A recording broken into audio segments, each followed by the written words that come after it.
So I'd now like to welcome Alex Cordo to tell us more about this. Morning, everybody. Morning. Morning. So my name's Alex Cook. As Terry said, I'm from Proto. I'm just going to very quickly talk to you a little bit about Proto, about the work that we do here, introduce you to the team, and just briefly talk about the ways in which you can engage with us. And then I'll leave the wowing to Dan and Ian, and they'll be doing the blowing your mind bits afterwards. Sorry, Dan. Just wanted to start with just introducing you a couple of people from the team who you can get in touch with if you want to follow up on any of the discussions from today. So I'm Alex, as I mentioned. Sophie, our studio manager, is over here. I think Claire's around somewhere. There she is at the back. So Claire's our partnerships and engagement manager. So yeah, out there talk to everybody about how we can work with you. So let's pick up a discussion with Claire. And we have Luke, who's wearing sunglasses in that photo, but not over there. Sorry, Luke's going to get a proper headshot done soon. But Luke's the cool one who makes all the technology work. So this is the team here at Proto. Just very quickly, we're part of the Digital Catapult setup. So for anybody who isn't familiar, the Digital Catapult's a UK-wide agency that's here to advance the adoption of digital technologies. We are part of the Digital Catapult North East and Tees Valley office. So we work with companies across a whole load of different technology verticals. Very specifically here at Proto, we work largely in this subversive space. And an extension of that, as I like to think of it, is the virtual production studio, which you are all sat today. The stuff that we've been working on, just out of interest, is, like I say, largely we've been doing a lot of work with industry around growing the immersive technology sector in the region. You may or may not know that we have a really strong, prominent immersive sector here, and a lot of the work that we've been doing is around growing that. And as I said, as an extension to that, as I say, is this move into virtual production. So that brings us back to our studio. So over the last nearly 5 years now, Proto's been here helping companies who wouldn't be able to afford access to niche technologies like motion capture, like our 3D character capture, our photogrammetry rig, which sits behind the wall where Terry is sat there. It's closed up on display today, but it's essentially 121 cameras that all fire at the same time to create a 3D avatar, which then you can manipulate using animation, motion capture, and this has great use in film, TV, and animation. So we've been helping companies to access these technologies for a while now. But as Terry said in his introduction, I think things have changed for us recently, over the past 6 months or so, as we've been working to install our virtual production capabilities. So we've been doing motion capture with our technology partners, Target 3D, for some time. But what we're really excited about now is this virtual production studio in which we're all set. So not only is it a giant screen, large TV, which is great for PowerPoint presentations, or maybe not so great if the images aren't quite very big enough. It's a lot more than that. The guys will talk to you a little bit more about kind of what virtual production is in more detail. But essentially, the combination of this volume, our motion tracking system that you can see around you, the blue lighted cameras, and our OptiTrack motion capture system. The combination of all these technologies creates some really exciting opportunities for film and TV. And we're here really to help studios, to help animators, to help anybody who's interested, essentially, academia, to come in and access this technology, so we can all work, I guess, collaboratively to help push the technology forward, to advance the technology. This is still relatively nascent, I think it's fair to say, and we're all kind of learning it as we go. But we're really keen to add to the body of knowledge around how these technologies can be used to create interest in and exciting bits of content. So we're really excited to have this capability now in Gainset. One thing to mention is we are part of a network of studios. Our sister studio for want of a better phrase, is currently being developed in Whitechapel, in London. And we are establishing a dedicated 5G line between the two studios. So again, a really exciting opportunity to R&D and understand, well, how, what does that mean for remote production? How can we potentially have a production crew on sites 300 miles away, talent on stage in Gateshead here, and work simultaneously, ultra low latency. What does this mean for remote production? And we're really keen to kind of build that network out of the start. So some really exciting opportunities for us all to kind of work together and understand how we can use the technologies going forward. Our two kind of focus areas, I think, to start with, although I emphasize the word to start with, are around film and TV, which we're going to be talking a lot about today. It's just a screenshot from 1899 Netflix show that I've been watching recently, so that's why I included this one. Because the stage is really cool, and it's I'm quite enjoying it at the moment. So yeah, how can we support film and TV companies in the region, particularly, to come in and recreate this kind of content? We're doing it here at Gateshead. That's one of our major focuses. The other thing that we're looking at as well is live performance. So virtual production has a really exciting role to play in live performance. This is an image from a project we ran with the Sage Gateshead last summer, which was about bringing immersive experiences to local audiences. It was all surge. It was great. It happened over the Jubilee weekend. It sold out, and it was essentially storytelling, but using virtual production, real-time technologies, LED screens, and motion tracking to create something really exciting and new for local audiences, and it went down really well. So film and TV is absolutely the subject of the day, and it's something that we'll hear more about. But there are other use cases for this technology as well, live performance. And as part of our role, we'll also be looking at actually how else can we use this technology? How can it be potentially applicable for, let's say, advanced manufacturing or wherever else? I think part of our role is, like I said, to test the boundaries of the technology and understand where else it can be beneficial. Just a quick slide on funding. I think there are opportunities if you are interested in working with us. There are funds out there that will help you to come in and work with us. And this isn't an exhaustive list at all. This is just me thinking last night as I was putting these couple of slides together around the current opportunities that we're aware of. So there's a fund called Innovative Edge, which so you know all about, and we can share details with. But this is funding to allow companies to create new innovations, to test products, and I think it's absolutely something that's in line with what we're doing here at Proto. So something that you might want to look at. There's also a new ideas fund specifically for this kind of technologies, which I only came across yesterday, but we're on the 10th of January, so maybe I can get a link to Terry who can share details with people afterwards. We're also, many of you who are working in the film and TV space, maybe a bit of CoStar.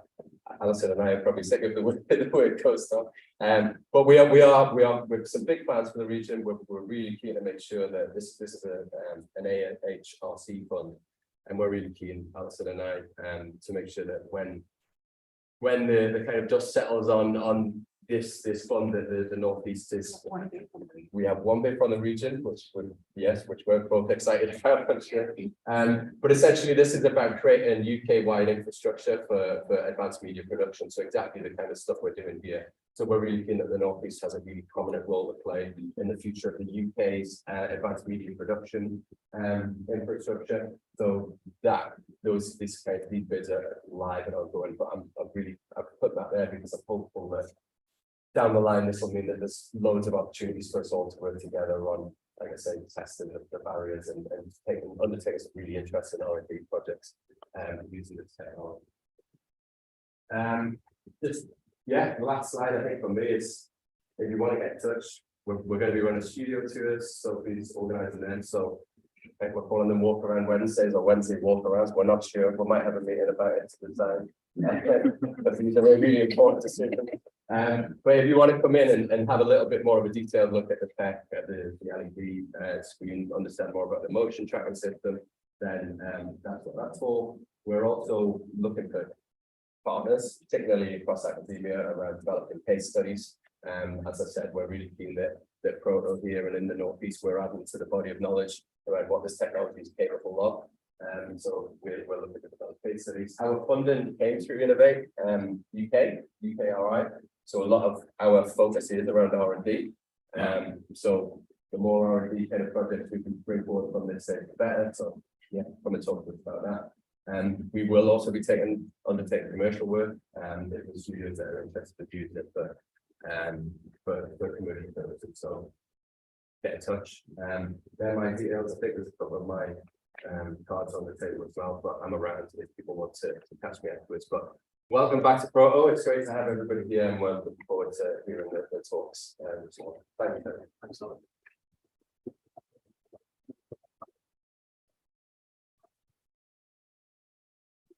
Yeah, when you want help at the moment, yeah. Any questions about the about elements? Yeah. Because I mean, as I said before, even if you're not from the film team, they will. It's could be useful. I was thinking about probably somebody decide big branding agency in Newcastle. They do a lot of work around how shoppers behave in supermarkets, and theoretically you could create a supermarket ad and watch how people walk down it and what they look at and stuff. There's a whole host of applications. So and if you do come up with something quite unusual like that, then it'd be great in terms of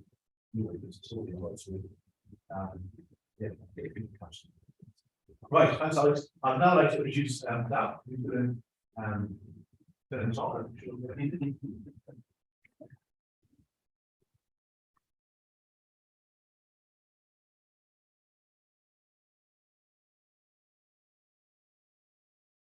so my name's Dan Munslow. I'm going to just show you a quick reel.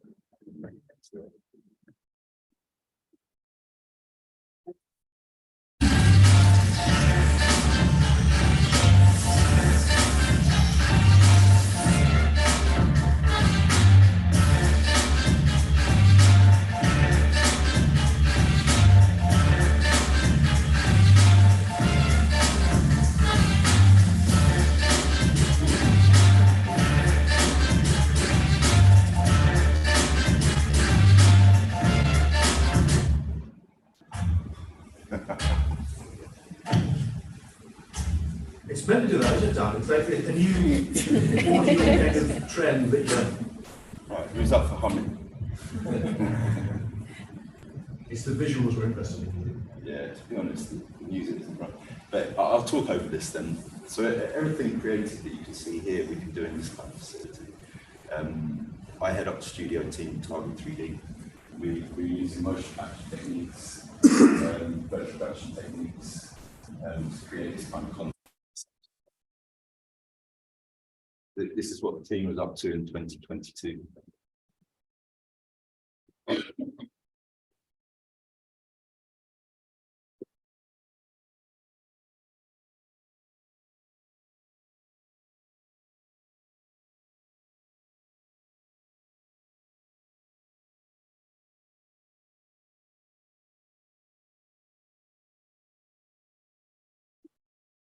Danny didn't fancy putting on the ping pong ball suit and joining us as a giant. No, I did. I was fancy very much. So maybe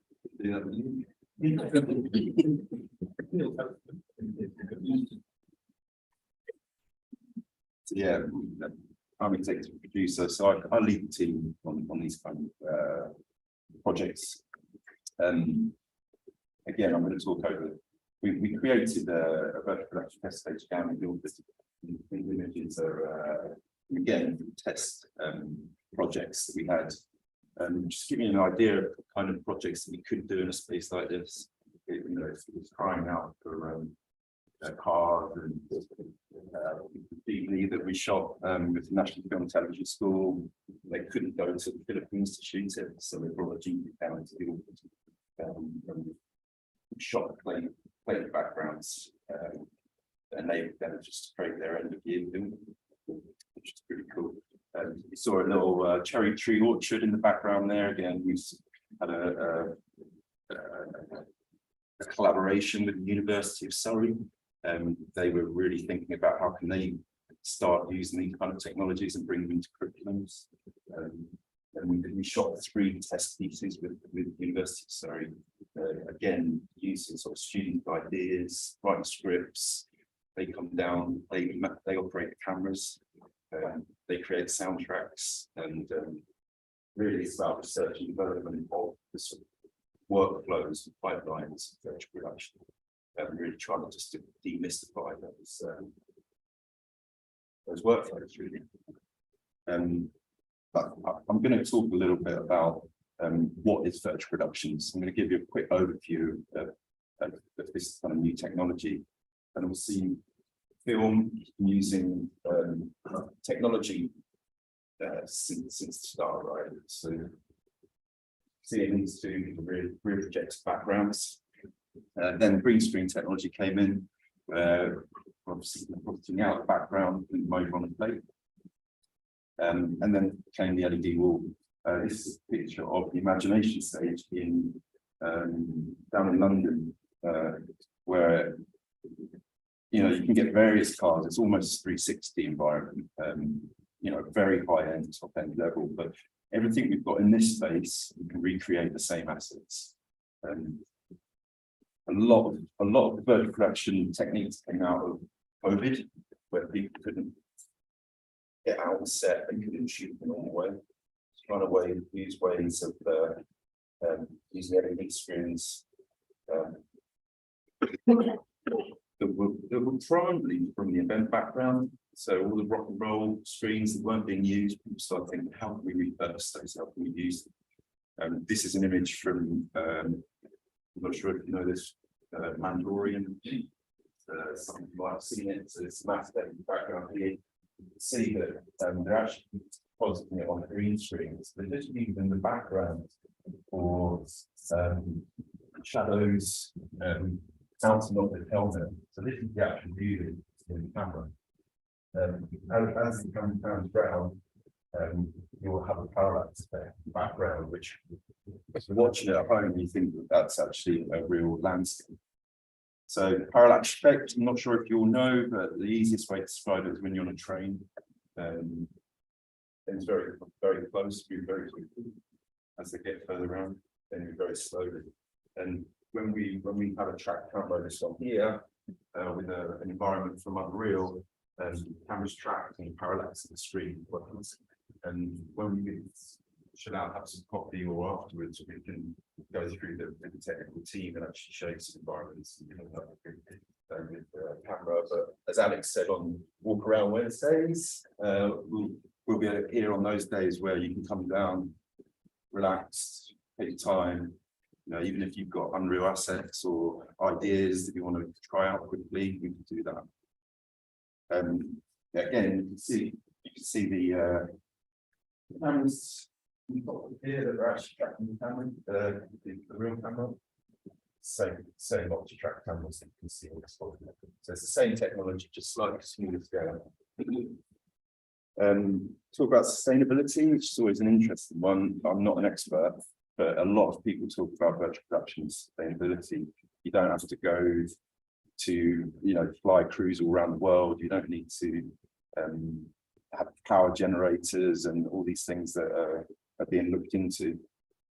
There's a company called Quite Brilliant that have done about 60 virtual production shoots, and they've got some metrics around the difference between CO2 per hour. Again, I'm not an expert and I can't vouch for those figures, but a lot of people are talking about how can we reduce the cost to the planet, basically, and virtual production is definitely something that can do that. Reason being, you can have multiple locations in one studio. So again, this is the CT stage at Imagination down in London. On the left, you can see snow mountains. On the right, you can see some kind of tropical background. In the same day, you don't have to fly anywhere. Here's our cherry tree shoot that we did, Mount Fuji in the background, the cherry trees in the front. That was in Guildford. Automotive plates, no, we're talking about different industries using it, not necessarily film, but we can get a car in this space and have automotive, put you in the front, and we can imagine that we're driving through mountains or salt lakes or things like that. This is my iPhone video, so apologies for the quality, but you can start to imagine, I don't know, a Nissan car here, maybe do some test shoots and things like that. Again, this is another plate where there's one company that's very high end down near Pinewood, called Brown in Motion, and they shot lots of 360-degree plates that you can just buy from them. So again, driving down Regent Street in London, it all becomes very real and cost effective. This is a quick virtual production case study, and Alex mentioned that we're looking to partner with people here to do case studies in this environment. So this is a case study that we did down in Guildford, the virtual production test stage, which kind of led on to this in partnership with Digital Catapult. It was a concept of how do we get a live dancer with a motion capture performance driven avatar, how do we get them dancing and interacting in real time, which is quite an interesting one. So they decided to create this kind of furry monster type thing at the bottom. As with every project, the ambition was amazing at first. We slowly brought it down to reality as we started to do the tests, realizing it was really, really difficult. Here's Harry, one of our technical directors. So you drive the avatar very early on tests, but you can start to see what we're trying to achieve. Then we started looking at, okay, what kind of environment should we create? How do we do it really cheaply, but make it realistic? So we went for something dark. This kind of gives you an idea that you can create environments and then bring the same lights into the real space, and then it starts to trick the eye, and you start to move the camera around.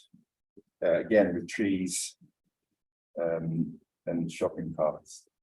So it's just so I kind of started thinking about what props you need around the space to make the background look real and try and sort of put it all together. We thought maybe a car would be fun, as it was a car park scene. This is Hannah, another performance, one of our cleaning performance consultants that does a lot of dance movement. So again, we haven't got the fur on the furry animal at this stage, but see Hannah starting to understand how to drive that character in real time. And here's a little film of the actual output, and I'm going to try the sound again. Go for it. Otherwise, I can just talk through it. It's not doing it. Okay, cool. So here, yeah, we've got Marta, who's the motion capture performer, dancing here in real time with the real dancer. I can't remember his name. But yeah, we've got a steady cam on the camera tracking. It came back to a kind of Michael Jackson, Billie Jean type effect, which it wasn't what we wanted, but it was the best way to sort of understand the latency between Marta's movement and how quickly we can get that on the screen, the performer in front of the screen to be able to dance in real time. So we had to slightly delay Marta's audio into her ears, so she was dancing about 400 milliseconds slower than the actual dancer, so they could actually realize that dance in real time. Marta had a monitor, so they could both see each other with a slight latency, and they had to actually we needed to research and develop how two dancers can dance together but slightly out of sync at the same time. So it was quite crazy. Again, it was a full performance capture on Marta, so we've got facial capture, full body, hands. The avatar and Marta are obviously different sizes, so she had to learn how to move the monster in real time. And it was, I think it was about a week's worth of testing and developing, and then it was a one-day shoot. And we did this in collaboration with a company called Final Pixel that we've actually worked with on quite a few training and reskilling courses. So we together in conjunction with Final Pixel We wrote an introduction to virtual production, which was a screen skills reskilling course. So it was a 2-day course where 25 people could come down, they could be taken through the whole workflow. They could then take some motion capture of themselves moving in a scene, and then we could put that on the wall and then shoot a video as well. And we run 4 of those courses, and those are the sort of courses that we like to run here. And I was saying before that, you know, those courses were about people already in the industry trying to reskill on these kind of tools. So it was, you know, it was architectural modelers and graphic designers, camera ops that have never had any sort of volume experience, lighting designers to try and understand, well, how do you light for this kind of environment with a wall and near field and things like that. And then we also ran a 6-week program with the Department for Education, where we actually took 40 people through the whole pipeline to learn how to create an Unreal environment,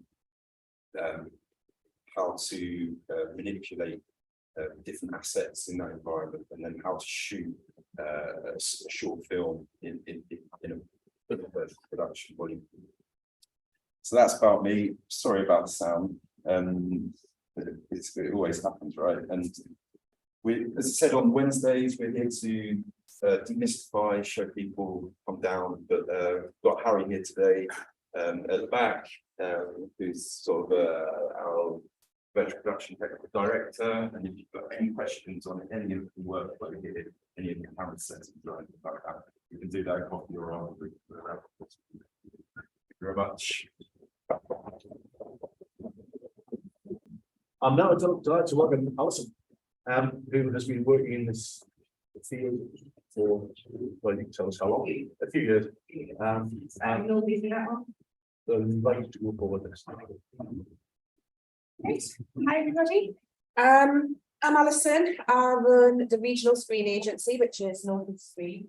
I've got a bit of a PowerPoint to go through, which is a board presentation, so it's likely to be a little bit boring. So I'm going to whiz through some of it, but I'm keen to give you an overview about where the film and television industry is right now, and what the future opportunities are and what the big ambition is. Can I start off by asking in the room who actually works in the screen sector right now? Yeah, brilliant. Anybody who wants to get involved in potentially being a supply chain or working in the industry?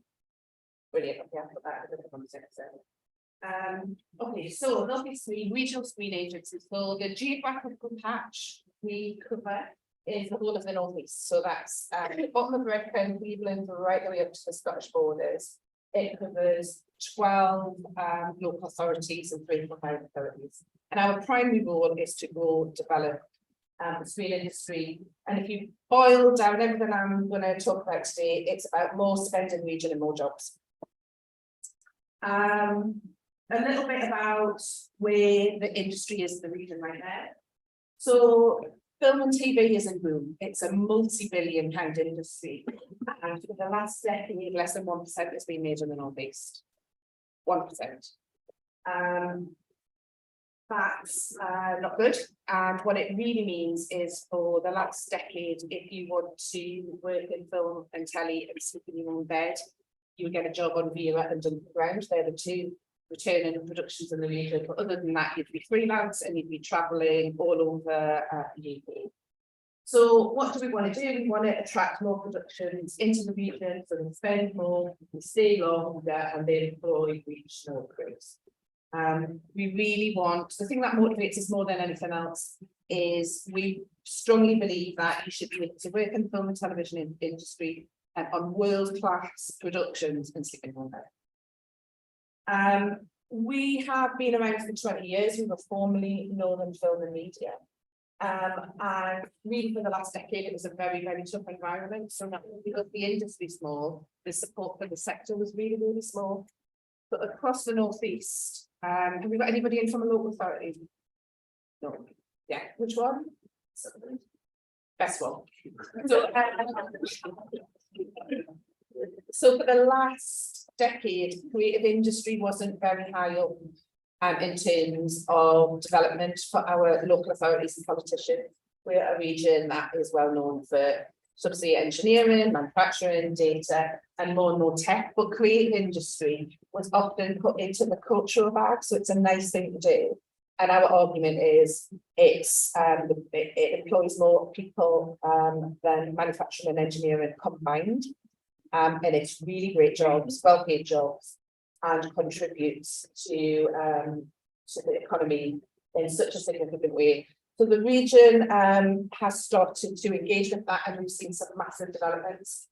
About 2.5 years ago, Tim Davie, who is the Chief Director General of the BBC, made a very strong commitment that the BBC needed to do more work in the nations and regions.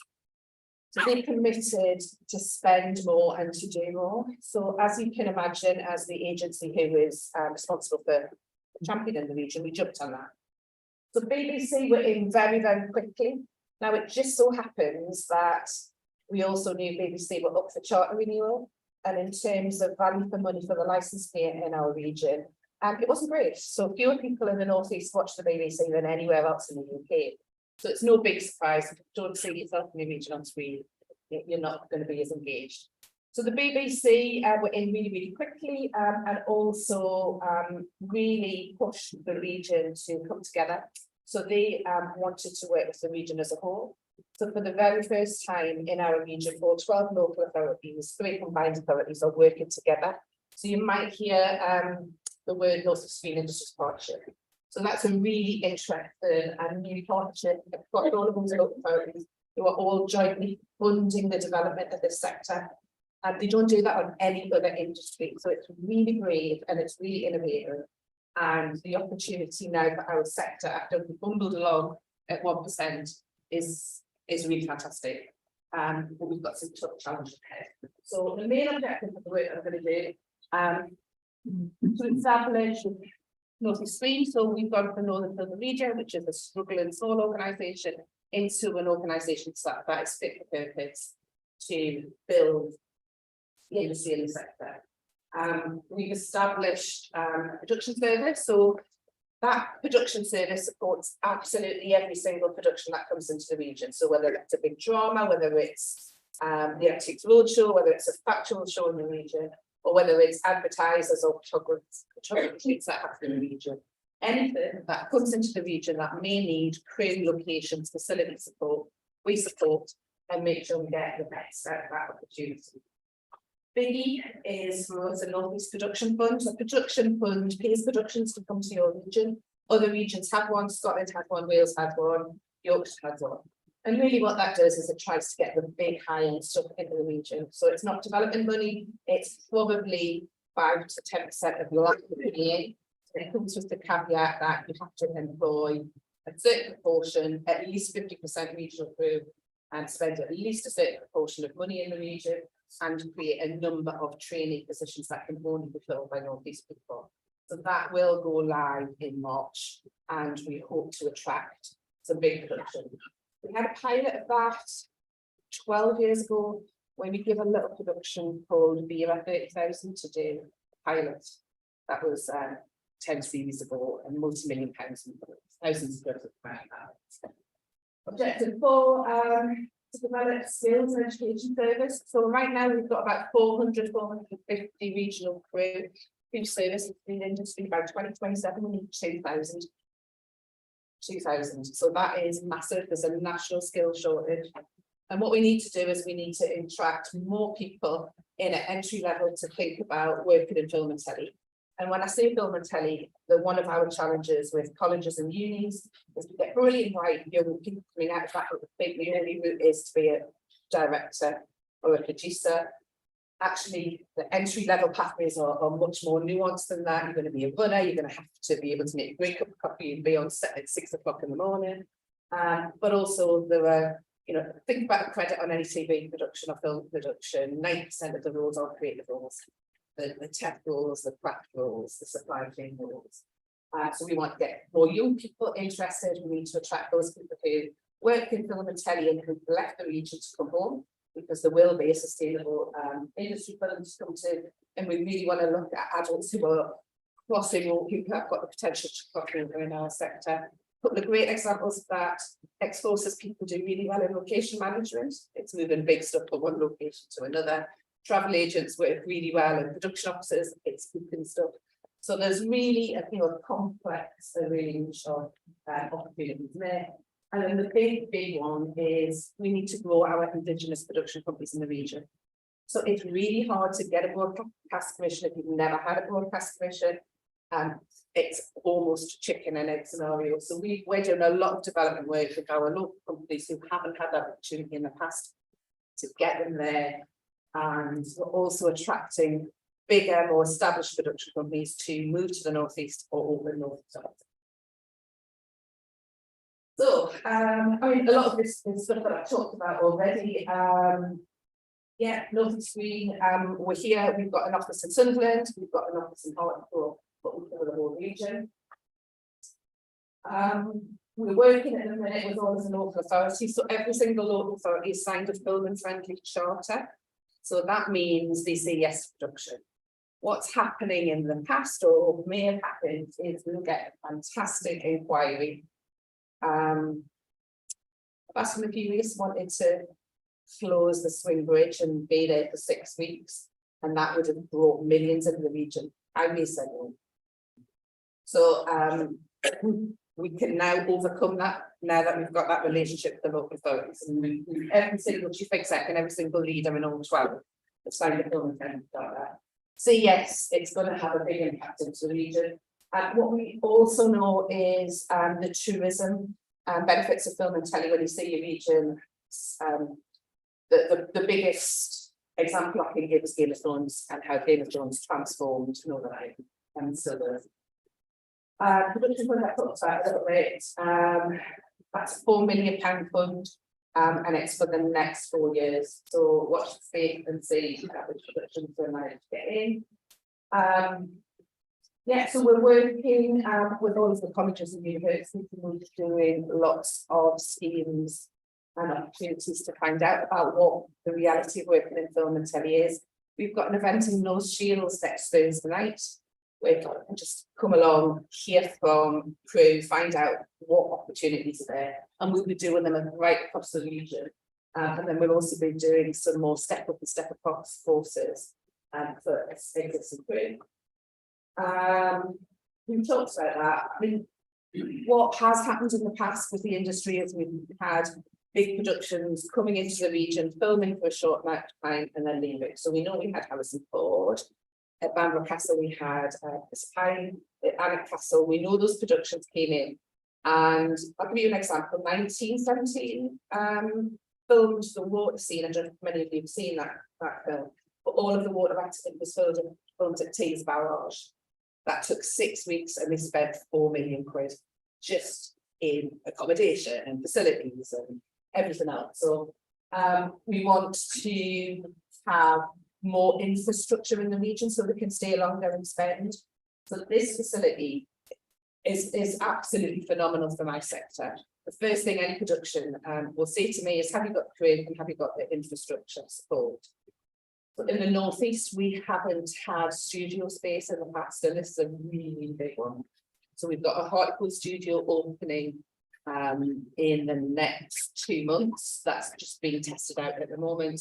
And then there are plans which will be in the public domain in a month or two about a really large scale studio in Sunderland.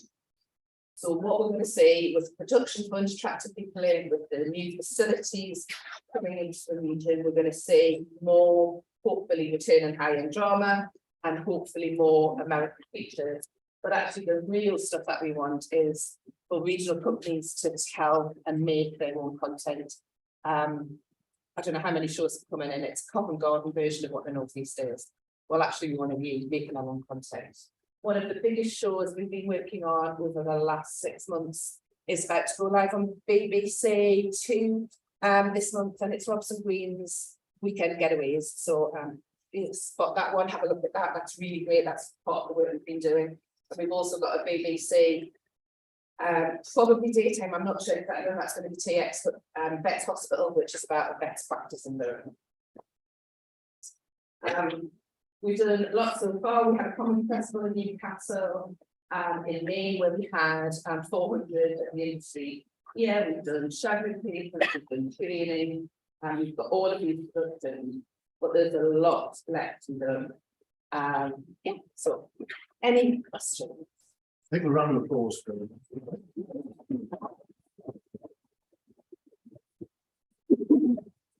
What's the 1970 years ago, where you just go down all of that, was that was it?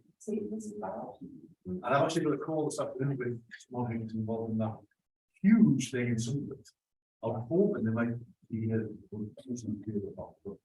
Maybe it's saying, well, can you tell us all about this? Well, I mean, I can see who the company is, so has everybody heard of Fullwell 73? Yeah, so Fullwell 73 are a really fantastic company. So when we talk about regional people coming back, Leo Pillman is the managing partner of Fullwell 73 in Sunderland lad. And for these customers who set up Fullwell 73. Fullwell 73 is Fullwell is the stand in Norfolk Park in 73 years and yeah, yes.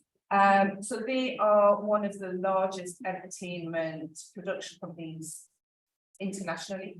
So they make little shows like Kardashians, the Late Show with James Corden, Carlton Carrier, and they make the One Direction show and the Gloucester.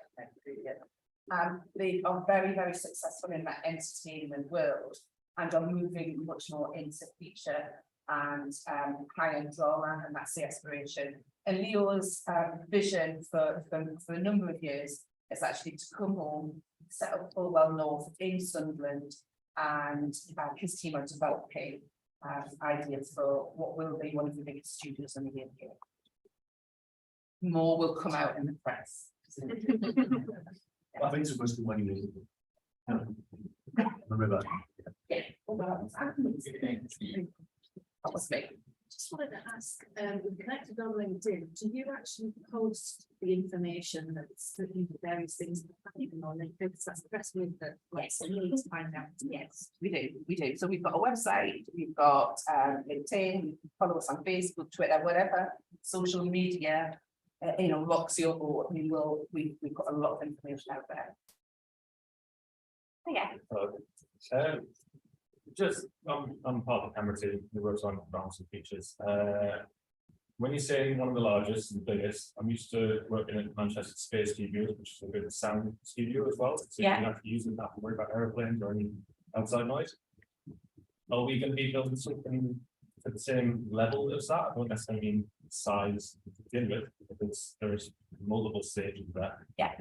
Because I think that's one thing that's always lacking, makes it impossible for us to get from us the Yes, it is. studio space. Yeah.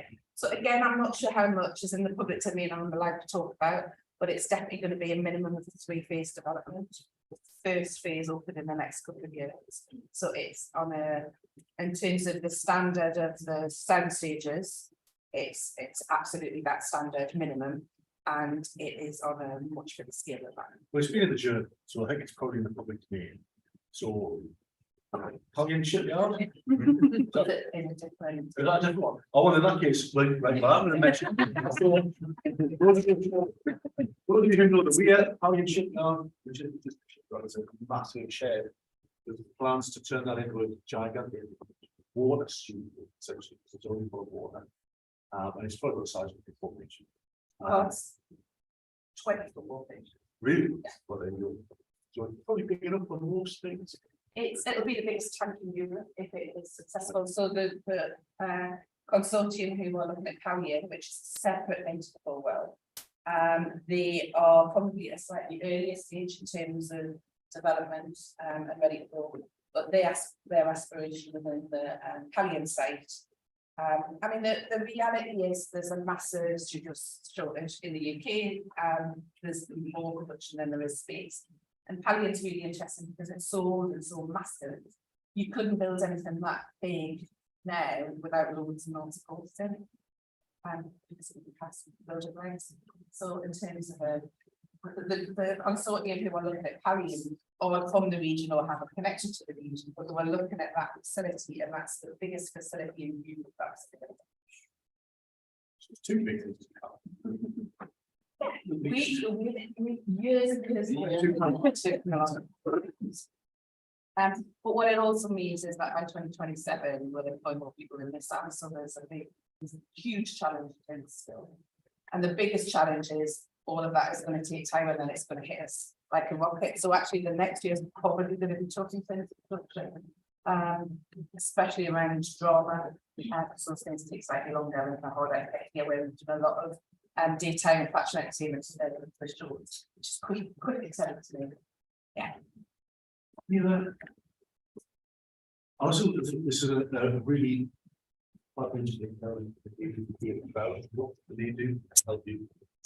Well, not you, but you know, to help us all. Yeah, I mean, I think have confidence that the sector's changing. Think about what you're doing and whether you can be part of that supply chain.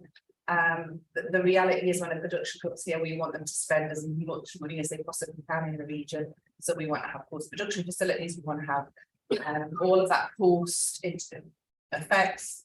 We need that supply chain within the region to keep that money, otherwise we'll get them through a bit and we'll still go to Manchester or London to solve that. So supply chain and infrastructure is a really, really big deal. And then there's also thinking about what you're working on, is that got across the potential. Well, it's anyone then, speech house, and vice versa, because stuff that you want to play and push it out then. Yeah, very much so. Brilliant, thank you. So I'm going to put in a little bit of show reel. It's 5 minutes long, so I'm not going to put the whole thing on. But sorry about the colour. It's to do with the Mac and the screen. I don't know what it is. It works okay. So my company is a company called New World Designs. We specialise in multi-camera technology. We produce full-time photogrammetry and volumetric, which I'll go through each one and see what we have. Over the last 12-24 months, we've worked with Ronaldo, with Emma Badacuna, we've made with all the products photography, it's all in Vogue, it's on all the other things. Everything you saw on there came up with those little cameras.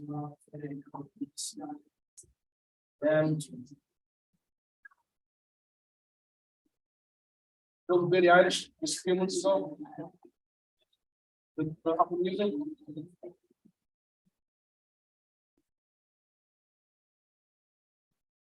Doobie, singer, did events, Sky Sports, adverts, which was horrific to do. Working in a stadium at 4 o'clock in the morning. The BBC. But anyway, that's on our website. You can go through all that. Yeah. Well, let me see if I can find.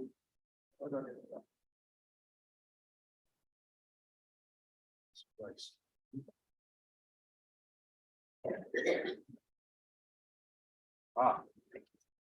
These slides were finished at 2 o'clock this morning. My other set I did a while ago, so we'll see how it might be starting 6. But so we do bullet time photography and volumetric. The bullet time is exactly how you remember from the Matrix movie from a while ago now. I have 99 cameras. Each camera was basically took one frame, it then moved around, made it a little flicker book effect, and then you got a movement. It's quite simple, but at the time they were using films, they had to actually take the photographs, then develop the photographs and see what they took, which must be horrific times.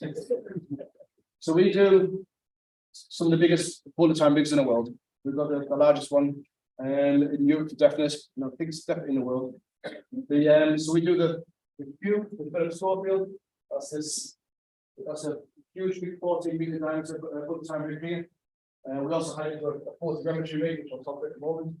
This is for Alden Prime, it's an 80-camera rig, and obviously the Zoolander 2, which screen we okay with the city. The big weird shape came down here, the sort of skeleton of a dinosaur.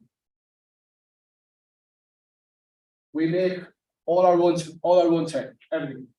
That was literally all our circuit board is designed by us in-house, it wasn't farmed out to anybody else. All the wiring is soldered by us in-house, literally solder lines on our desks. Every single wire, every single circuit board, everything's done by us. We also made all our own software in-house as well. We have a team of software developers that work for us, actually PAYE in our office. They create our software here. It's basically it allows you to change all the camera settings any moment. Select the camera setting, first thing, the whole lot, every one of them is being changed instantly. They'll download all the images in RAW and JPEG, whatever you want it as. You can control the trigger, so you can fire it in any patterns you wish to fire in. So they don't have to go at the same time. It can be fired where they go around in a sequential movement. We can create movie profiles, which means we can actually export it in 2 or 3 different movies, so like a quick, like low res or in extra high, ultra high full res. We can do green screen, which I'll show you an example of in a moment. The foreground and background replace, which is still an example. And we also we can put unlimited cameras on it. So when I designed this 20 years ago, I wanted it to be modular. So the way it works is you have 12 cameras as a block, and then you just add another 12 cameras to it, and another 12, and you can keep on going. We had 240 cameras all chained together in Prada in Milan 2 years ago. We also have full logs and records of each shot. So at any point, somebody can phone up and say, look, what was that shot there? What happened there? We can go back and see evidence for what happened in that shot. This is an experiential event, just a corporate event. There was a green screen behind them. They then basically replaced the background and the foreground at the same time. This was made in 15 seconds, 20 seconds from the trigger being thrust.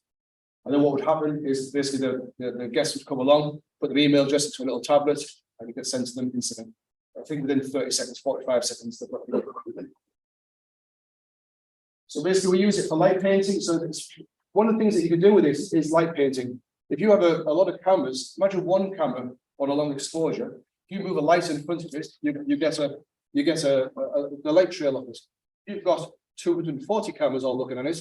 You have 240, and then you move around that light painting. It looks pretty cool and nice. Yeah, we did that with Emma Radicone. So this can be used for sports research and development. It's also used in television and film. Experiential for corporate events, it's incredible. I mean, you go to an expo with a 120 camera bullet time rig, and it just fills instantly. You can't get rid of it. We shoot at 6K, so at any point we can shoot 6K, and I can actually then move it into that picture to say 1080, and you don't lose any quality at all. You're still at pixel quality. You've got brand awareness from the experience. So that then leads us into photogrammetry. I'm going to try and explain photogrammetry is. It's quite complicated. I'm going to try and dumb it down as much as I can. Basically, there's 240 cameras there in that circle. The photogrammetry is a process that uses overlapping photographs taken from different angles to measure the 3D coordinates or points on an object or environment.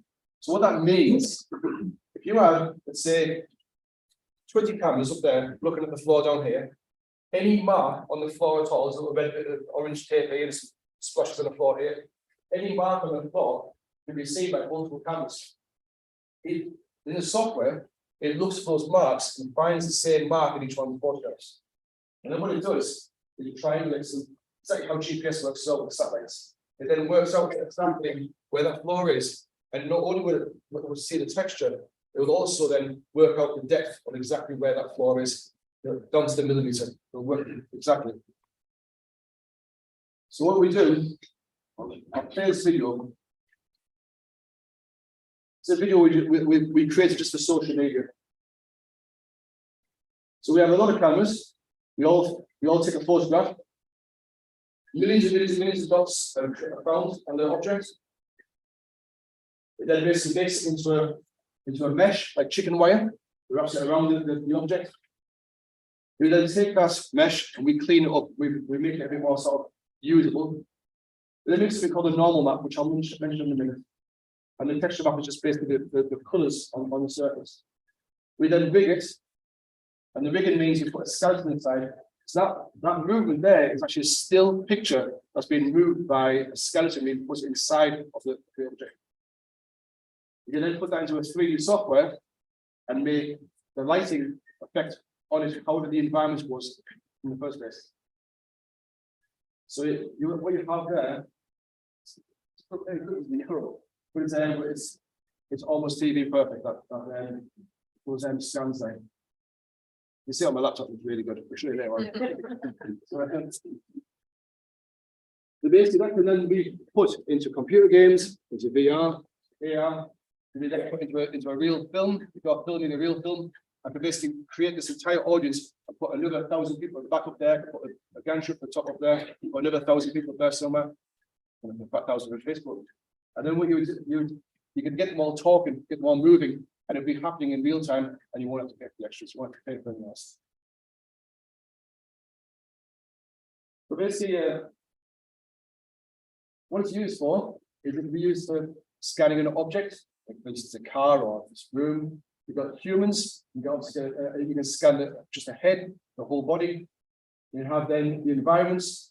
For instance, I can scan this room completely. This room would look pretty much exactly as it is. We scanned our office. If you're ever free, honestly, pop into our office, really fun.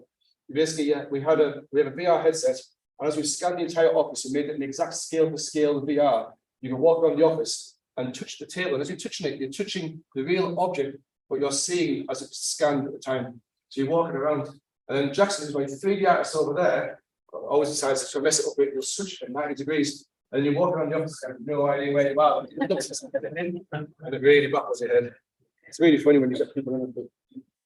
This is used for storyboarding. So what you can do is you can actually scan this entire room, and then the director and the DOP or whoever's going to be sit down and see that room exactly as it is, and move it around and zoom into it and move it about and see the marks on the floor and see whatever you want to see. You can see where there's PowerPoints on the wall, and you can see everything in that room with or without a VR headset on to plan your shots later on. And that's how the film is called actually. So one of our guys that we work with, he did that exact thing for a huge film. Set lighting plans. If you have this room scanned and created, you can then put real lights in here. So you can then a virtual. So then I can basically put a big light up there, a big array for instance, up the top there, put it down, and you'll see how it reacts in this room. You'll see where it bounces, you'll see where the shadows are. And then you can put another one over here, another one over there, and you'll see exactly what you're going to get from it. The VFX. If I want to, let's say, do some damage to somebody in the room in a VFX point of view. So let's say go up to with an axe and hack them. You don't want to do that with special effects or with makeup. What you can do is you can scan that person and then put that effect on them and then put it in afterwards in post production. It's you can do. I'll show you a little example of that in a moment. Obviously, then you've got architecture, so you can scan buildings on the outside. Environmental changes. This is not really to do with TV and film, but this technology is used quite a lot for, let's say, coastal erosion. So they'll fly a drone down over a coast and they'll scan the entire coast, all of the beaches, everything down the side of it, and it'll get a millimeter perfect scan of exactly where the land is. And then 5 years later, you do the same thing again. You can see exactly what's been removed from there by the sea or by wind or by whatever environmental change. Environmental measurement. Builders, for instance, might go onto land and see a pile of soil the size of this room, for instance, or bigger, and you can actually then measure that exactly. You can scan it, see the exact size, and then say how much earth is there, and then they'll know exactly how much to move away with dumper trucks in it. That's nothing to do with our industry, but you can do it. So this video here is from an abandoned building we bought actually into a film studio 2 years ago, and what you're looking at there is the very yellow one, but that's actually it's a 3D model.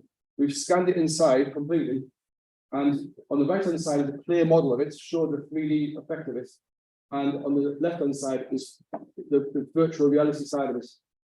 It's to the point where you can walk up to it and almost crawl down on the floor and see the pebbles on the floor, see the marks on the floor. You can see everything. You can also put sound effects in, so if you've got VR glasses on, you can hear water dripping, you can see movement. It's very, very good. Then once you've got the scan, you can then change the lighting in it. This is the same scan that you just saw in the last video. And there's some sort of morning sunrise. The background behind it, which is the sky, we've replaced it with buildings, different things, you can see different environments. Some rain there. You had a VR headset and you're going to hear the raindrops. It's an insects floating around in the sky there. It's a burglar. Give you an idea. This video on the right hand side here, the scan, it's not photography at all. There's no photography in this.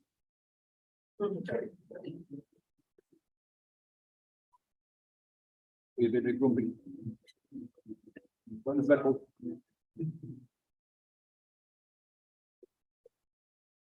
So I mean, the one thing that scans do struggle with is hair. It does, but it sees it as a lump. It doesn't see its fibers. But quality we shoot at, where you can see it's still hair.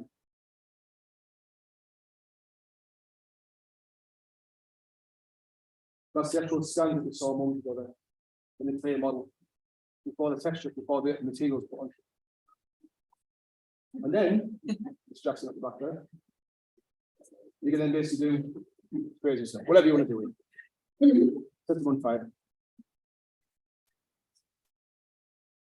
And then there, for instance, if you don't want to get, let's say, some celebrity wet, you can basically douse them in some sort of water. You can do it in 3D. That's entirely 3D.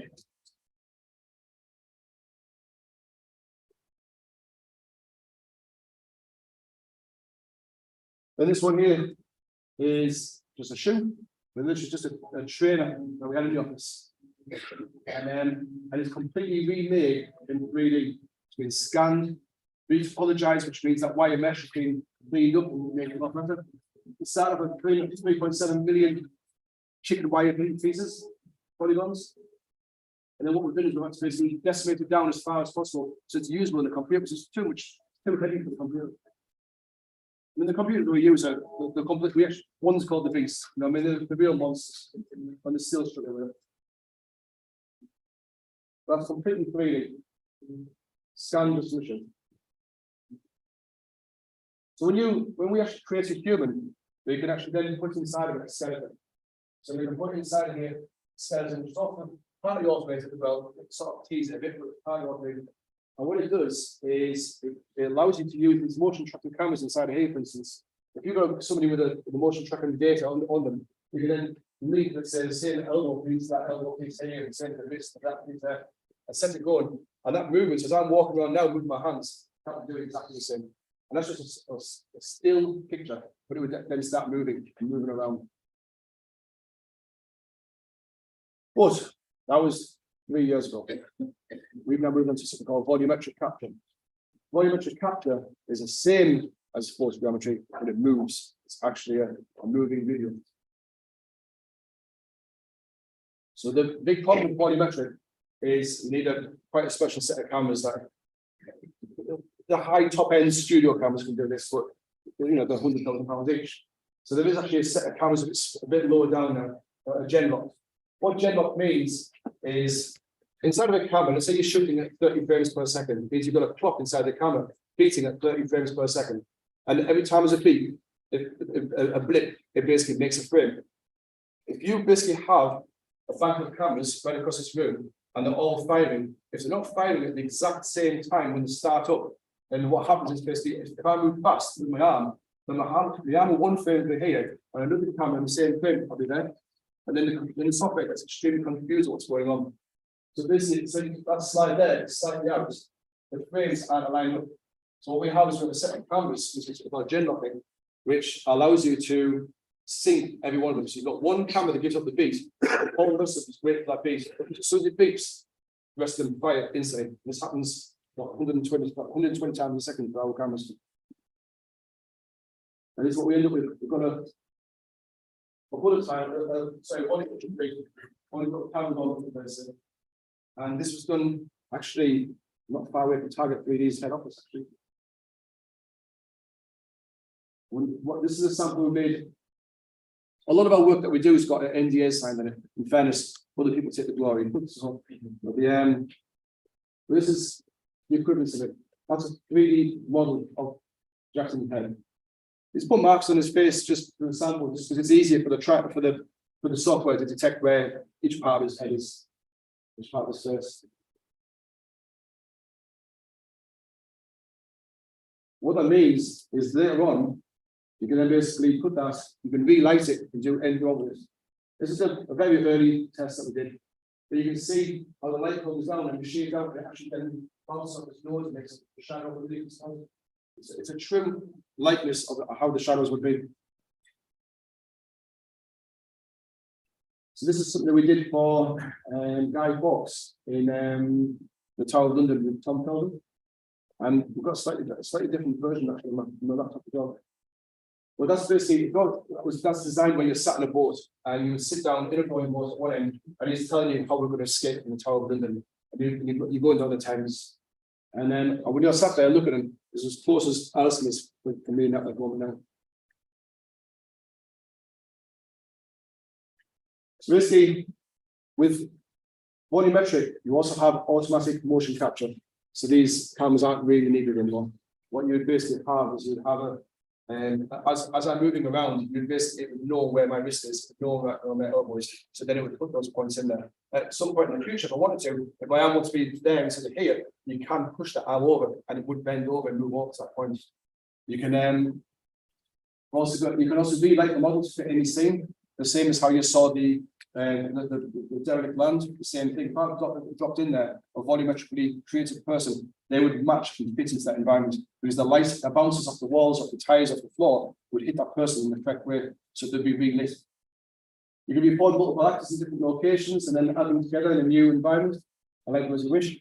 So you can have Tom Cruise in LA, you can have somebody else in Paris, you have somebody else in London, and obviously somebody else in our new Southern Studios, and each person will be recorded completely separately, then put together, and the lighting in that environment would fit to them all because it would be lit correctly for them, each person.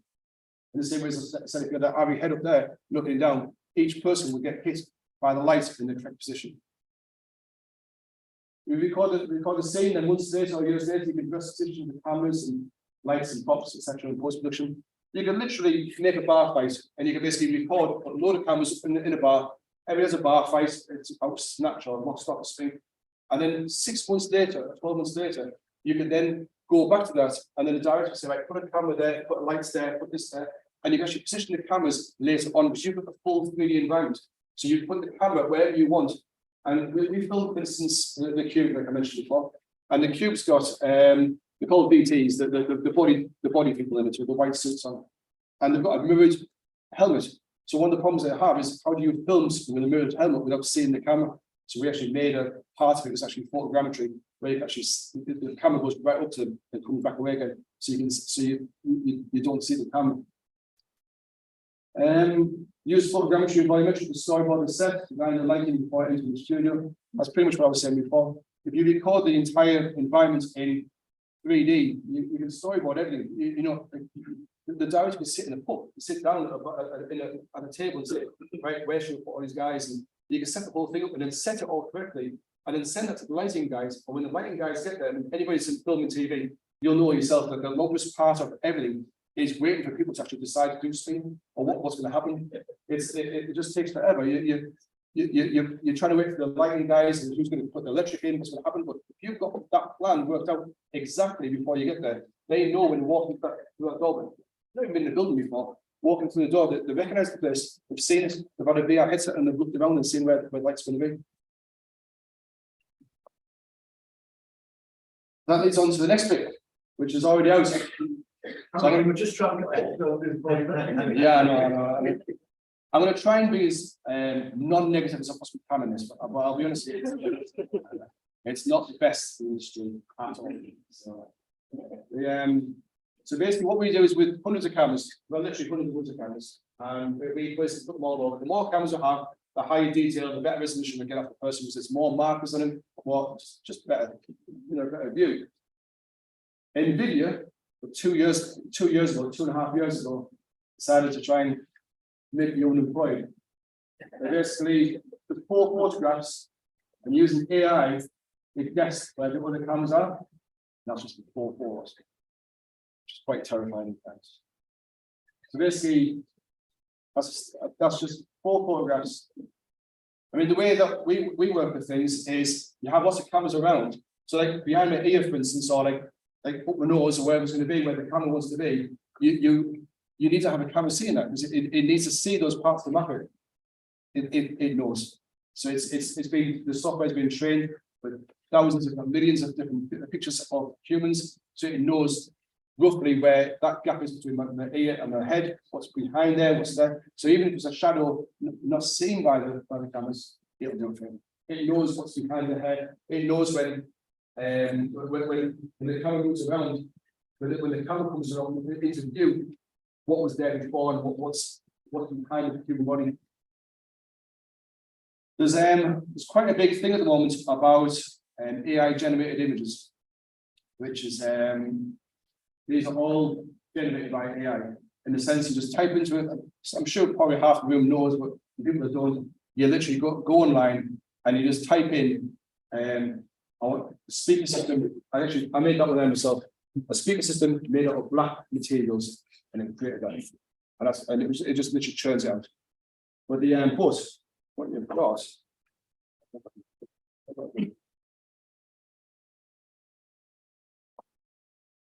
Even online.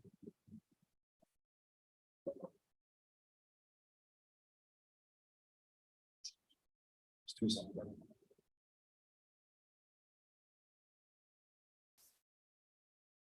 So I close my laptop so the hotspot's going on.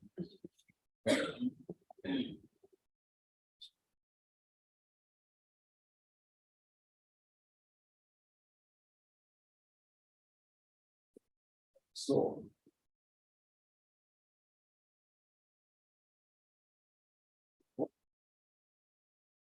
This screen over here. So this is a video that's been made by AI. What they put into it is the lyrics of the song, and then the software made it. It was not made by a human at all. And then this is all generated completely on the fly in almost seconds. This is already available now. It's free. You can download it. You can use it, and it's actually getting this part of a version of this is getting installed in Windows in the next release. It's just free.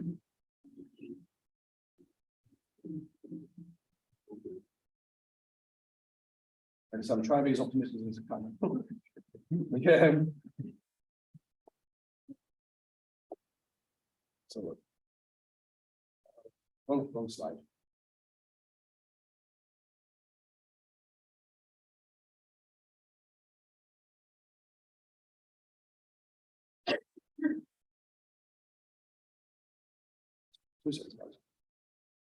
There it goes.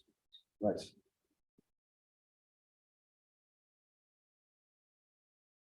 So basically, the industry is going to get affected by this, the story direction. The original slide at the very beginning of this, where I explained what photogrammetry was, that was written by AI. I typed in, write me sentence explaining photogrammetry, and that's what popped up. When I read up that entire paragraph, you can literally write entire scripts. It is totally free. You can basically, it'll create the lighting plans, the quality is obviously outstanding, and it's all automated. You can unlimited iterations. So for instance, you can put in there, design me an office, and it will design you an office, and then say, make it with blue furniture, put wood tops on it, and it'll do it again. And then if you don't like that design, just another one, just keep generating again and again and again. It's free, low cost. There's obviously the paid versions, but the free version is pretty good. You don't need any coding skills. My partner's she's a DNA PhD, so one of the top people in the world in DNA. She was sat in a meeting the other day, and they're now working out how to use AI to do all their calculations. And the person that's actually doing it all has no coding skills at all. She learned it in about 3 months, 2 months. And not coding, just working out how to put like blocks together, and then you press go, and it just does everything. And just to give you a scale of how fast this is moving, the software that made that video was released almost exactly a year ago, and 2 years ago, sorry. And it's now making 2 million images per day. And ChatGPT, which is it's a Google, it's a text version. It's like what Google is, but you can type in there, make me a recipe with mushrooms and something else, and it'll make it for you. It won't find it on the internet, it'll actually make it for you. And then that was released 44 days ago, and now had 1 million users in the first week. It's been integrated into Bing and Windows, which is probably going to destroy Google in fairness. There's no laws or regulations on this at all for AI in any country anywhere in the world. And there's no plans or any regulatory boards being made either.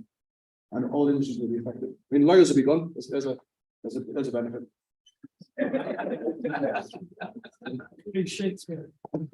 No lawyers will. So yes, I mean, AI in the future, stories and scripts will be created by AI. Not all of them, of course, but there'll be lots. Direction will be calculated by AI. Animation will be created by AI. Basically, it's massively cheaper than obviously traditional methods. Many movies will be created entirely by AI. Literally, they come up with a story, they come up with a script, they come up with everything. They're using photogrammetry, using everything. They'll just create the people in there and make it. And it's going to happen the next couple of years. It's already out there now. People don't realise how much it's out there. I mean, it's there. It's not like futuristic, science fiction. Right size. There isn't. So we'll always need traditional filming. And the same way with the advert we did actually was Everybody Kuna, about what I mentioned before. That was filmed in 35mm camera.